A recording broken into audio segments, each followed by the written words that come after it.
And speaking of Quaker questions, Scott Smoot is here seated on the floor. Scott, stand up if you will, and come up just a second. My favorite Smoot story is that when we went to Russia and Poland, I noticed in the New York paper that Side by Side by Sondheim, the musical review, was playing, which I had seen in London and loved. So I got us tickets. We all went, and I wrote a note to Mr. Sondheim ahead of time, and I said, I'm bringing this group of students. We're doing a Sondheim medley, and Scott, you choreographed that, I believe. And incidentally, we were doing choreography before Glee.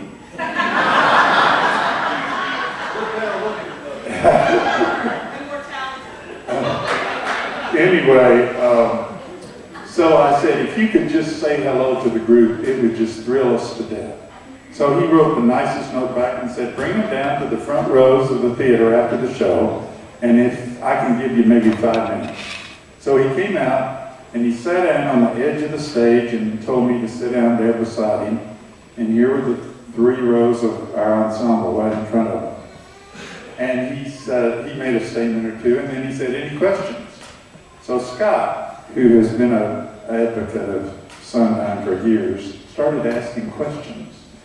And with his 3rd question, Sondheim turned to me and said, where did you get this guy?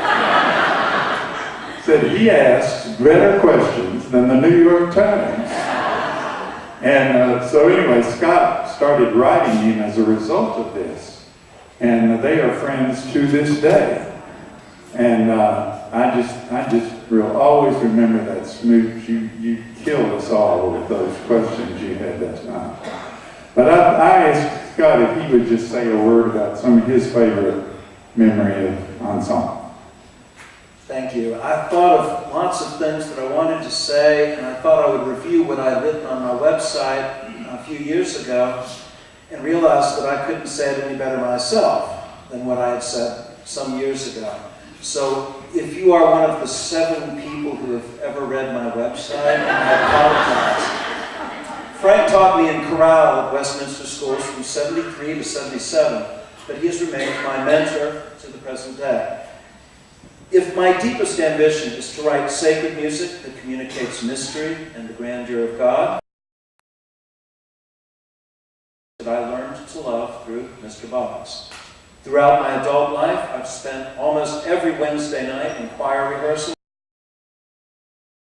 regardless who else may hear it. Truly, my religious faith comes from music more than from scripture or doctrine.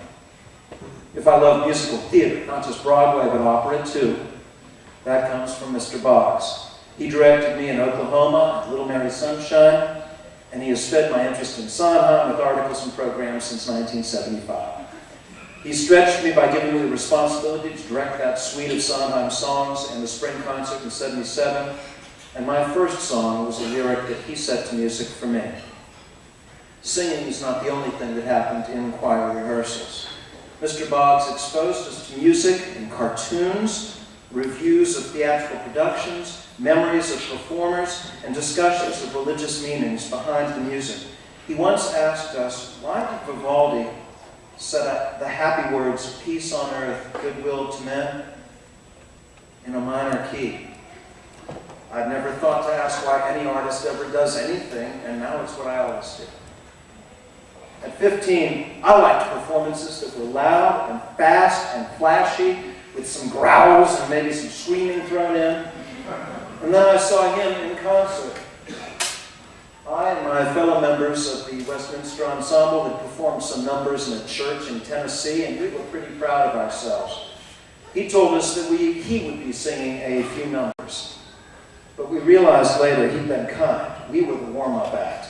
I remember that he sat at the piano, sang a song or two, and then while he played some chords, he described for the audience how his grandfather used to sing a certain hymn while tending his garden. Then he lifted his hands from the keys, turned on the bench towards the audience, and sang softly, unaccompanied, a hymn of anguish. O Lord, if indeed I am thine. If thou art my sun and my song, say, why do I languish and pine? And why are my winters so long? Drive these dark clouds from my sky, thy soul-soothing presence restore, or take me unto thee on high, where winter and clouds are no more. That night I saw the difference between showiness and authenticity, the same difference between entertainment and art. When he asked us Quaker questions, he allowed us to share our memories and concerns. And I remember asking him about the intense friendships that I was enjoying at the age of 16. Do adults have the same kind of friendship? He answered honestly that the intensity probably would dissipate with time, but that friendship could deepen. And of course, now we're living that truth. Thank you.